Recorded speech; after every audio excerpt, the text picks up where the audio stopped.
Okay, so here's the deal. Let's get into this. The big reports are starting to come out from the actuaries, like literally today, yesterday, from the SSA as to what's financially going on with the program. And the news is very simple. They said that because so many people are getting back to work from COVID, it's helping to bolster things so that the standard of the 2034, the retirement trust fund will last to 2034, is actually being pushed out to 2035 or 2035. Now, realistically, I am not so solidly like founded on the idea that it's going to actually go forward and last that long. I don't think it will. And here's why. We're living through a unique timepiece right now where, to be fair, people are rampant to go back to work post COVID, right? But the problem is, with such high inflation, people are less likely to buy more. And Social Security benefits tend to do better the more that people buy. And the more that people buy, the trust funds, they last longer. They're able to pay out more. They're able to do better over the length of their existence.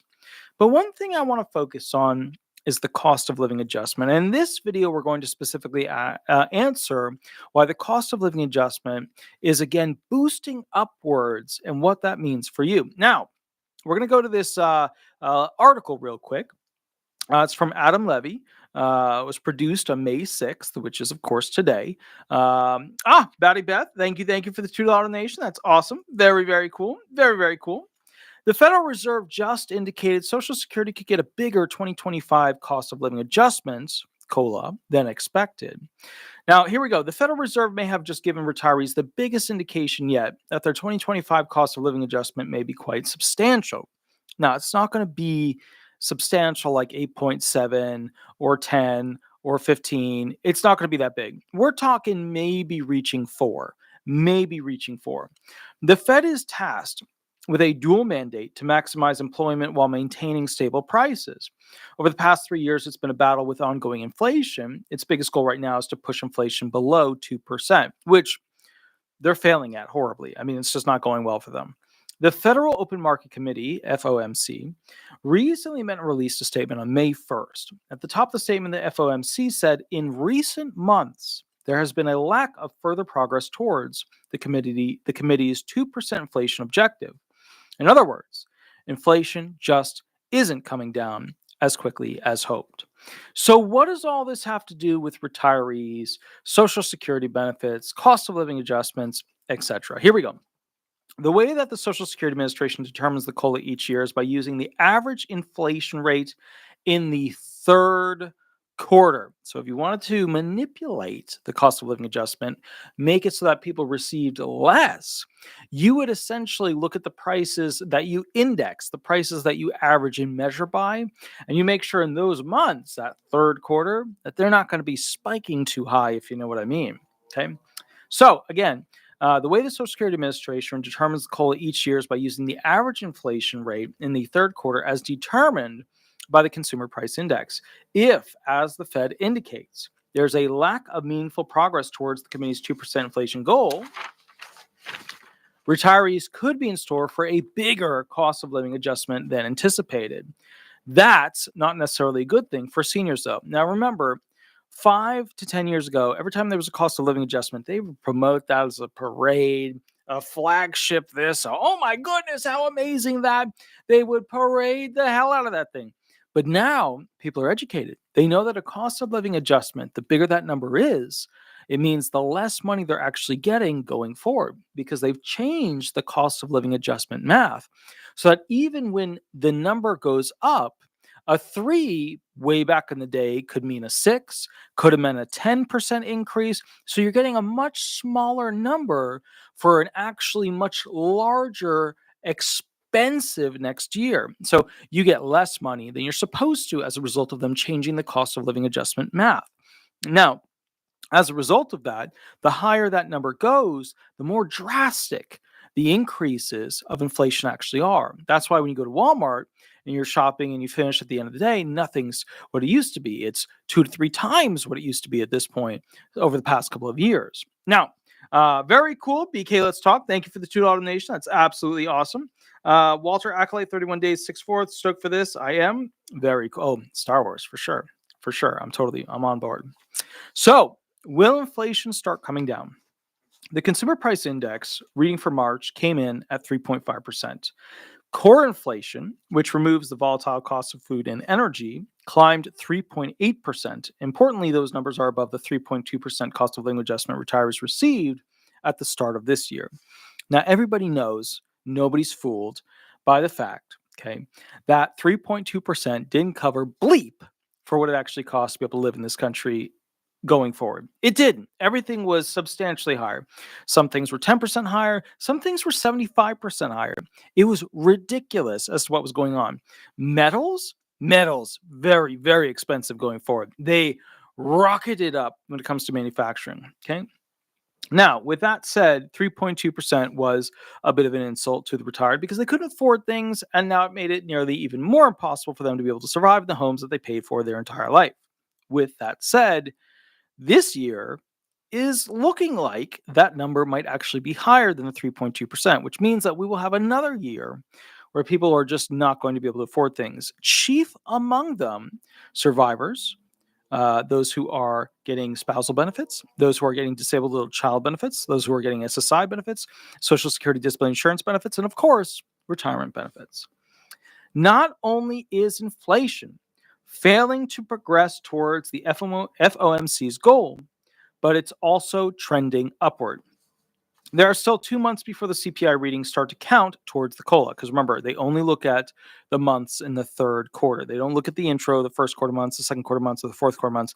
They only look at the third quarter months and do an averaging algorithm. Cool. A lot could change this spring, but FOMC isn't nearly as optimistic as it was last fall when it indicated it could lower rates up to 3 times this year as inflation eases. Now, there's no indication when interest rates will come down. Now, remember, when it comes to these rates, they want to basically have rates low because people will borrow more money to do, basically marketplace stuff. Okay, so let's say the rates are low, right? People are going to buy houses that normally they couldn't afford if the rates were higher. People are going to start businesses that normally couldn't if the rates were higher. They couldn't get the basic money to go ahead and do things when the rates are really, really high. So over the past 3 years, we've had a significant decrease in people's ability to actually borrow money after the COVID money kind of ran out. And as a result of that, what happened was that people were kind of stuck in the spot where they were, which means we didn't have capitalism, we didn't have innovation, we didn't have pushing forward, we didn't have little people starting little companies to compete against the middle size and the bigger companies. So over the past couple of years, the mega corporations, they made out like bandits. The little corporations, they did not do well at all. Diana Fernandez, thank you for the $2 donation. That's awesome. Very, very cool. Love it. Love the little hand thingies there. Very good. So with that said, at a press conference following the release of the FOMC's statement, Chairman Jerome Powell said, so for this year, the data has not given us that greater confidence that inflation is falling. He added, it is likely that gaining such greater confidence will take longer than previously expected. The good news is he doesn't think things are getting worse. He doesn't expect the Fed's next move to be an interest rate increase. Now think about that. Think about how incredibly scary that would be if they increase the rates even more to try and cool down this massive amount of inflation, this runaway inflation that we have. Betty Beth, thank you for the $5 donation. That's awesome. Love the little lemon head. That's very cool. The little singy eyes with the little hearts. Very nice.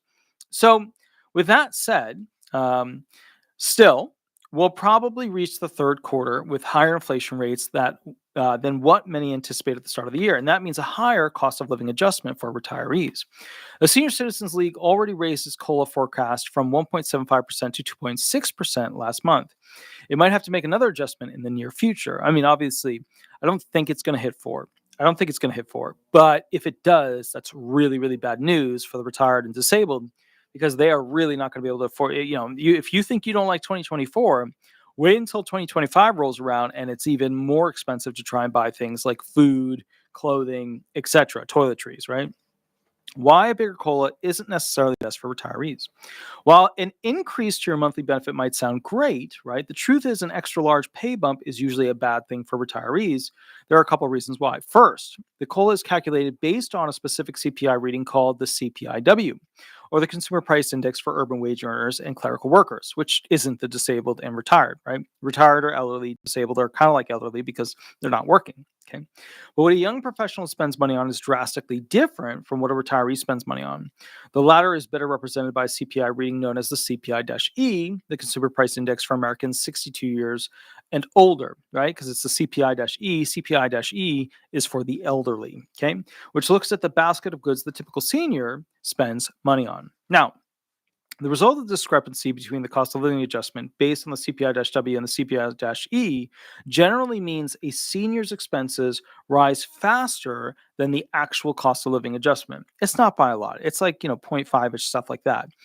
But, okay, but, you will notice that most retired people nowadays, even with the great promise of retirement of Social Security benefits, which people have paid into for their entire life, and then ironically, as the result of not only the law, but also the passing of the Supreme Court ruling in 1937, that these are just taxes. We don't actually have a legal privatized right to our Social Security benefits, which means that if we have to sue the government to be able to get our retirement benefits, we don't have a legal right to them. We literally just pay taxes because the rules were created under the taxable provisions of the Constitution.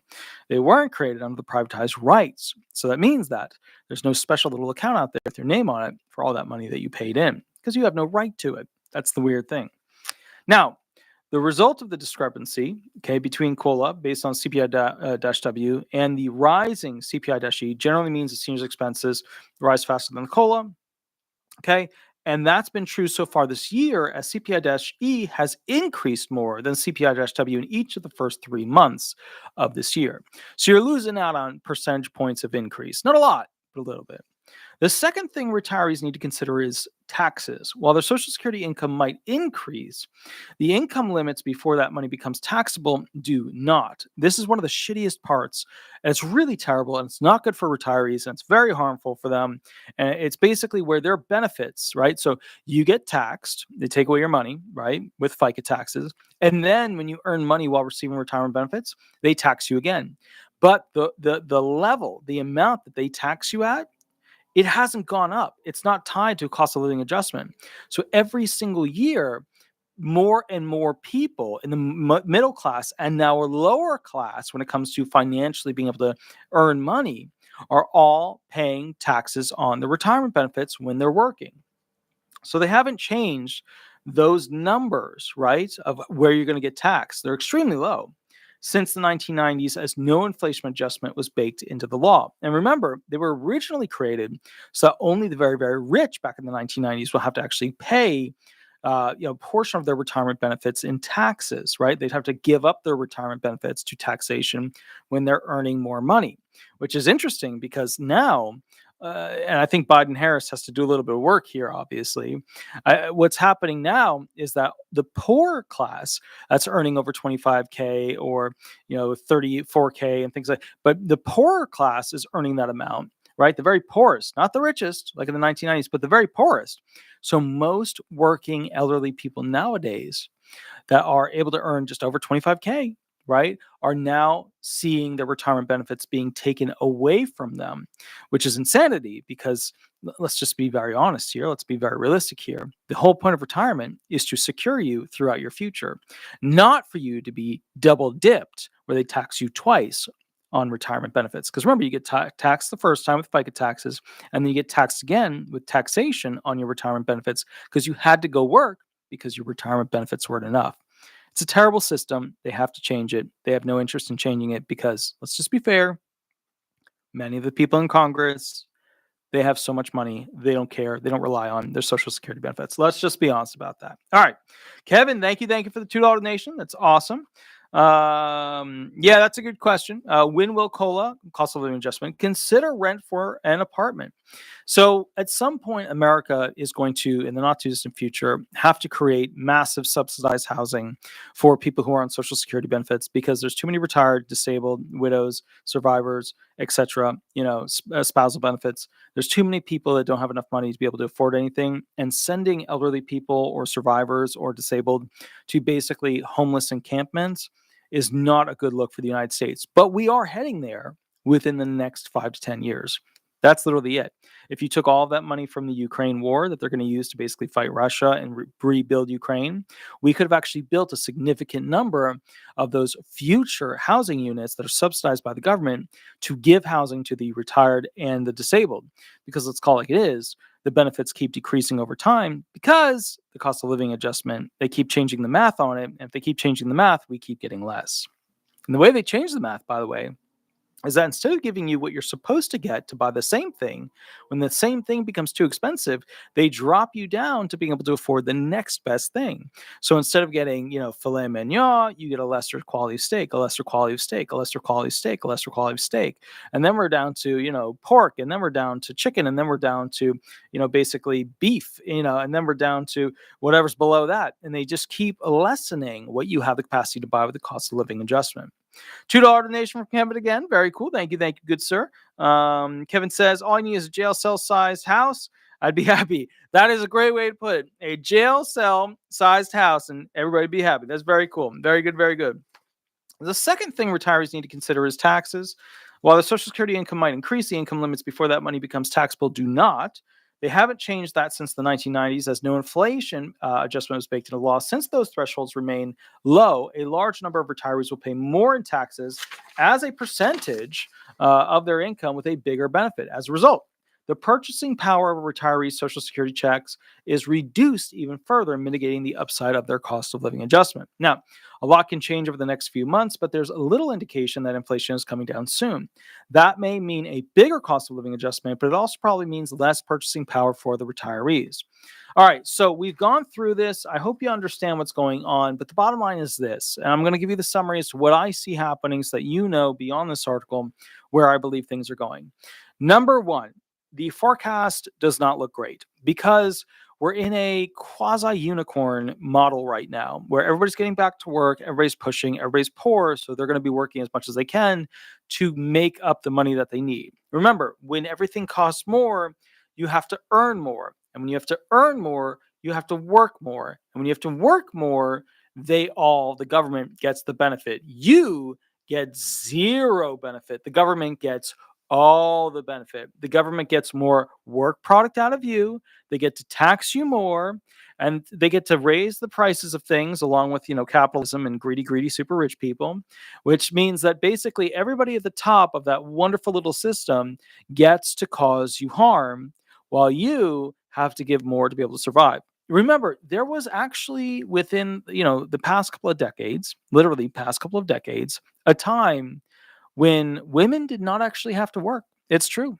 People could afford a house, have children, 2 cars on one income. Now, you couldn't even come close to that. Now they have relationships where both of them are working and they cannot afford to buy a trailer on property. Just to solidify that, they cannot afford to buy a trailer on property. They have to continue to rent a trailer, single wide, double wide, triple wide, whatever they can afford. All right, that's how bad it is. The world of being able to rent houses without having significant income, totally, completely over.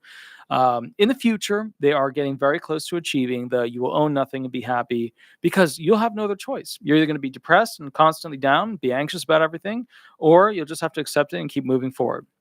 With that said, we're going to be doing one more video after that. I still haven't chosen which one it's going to be, but I will see you at that one. But please remember to like and subscribe this video. Also, go ahead and go to Google and type in Disability Resolution Law Firm or Disability Resolution Florida.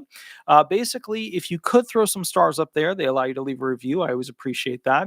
Remember, during the 9 to 5, if you're seeking representation for disability benefits, cool, give the firm a call. But if you just have a quick question about disability benefits, don't call the law firm. Call me during the live sessions on Tuesday and Thursday because the staff is ready to do horrible, horrible things to me as a result of too many people calling in with just a quick question. Now, with that said, and this is important for the live sessions, use a fake name when you call in, have your legal question ready, no story mode, no story mode, no story mode, and you get about 5 to 7 minutes to go ahead and have your question answered. I will see you guys at the next video. Have an absolutely wonderful night, and I will see you all shortly. Thank you to all the members, those who donated, and those who are ready to chill out and view and have a good time with me. I'll catch you in the not too distant future. Have a wonderful night, and I'll see you about 10, 15 minutes. I'll catch you then. All right. Bye-bye, everybody. Bye-bye.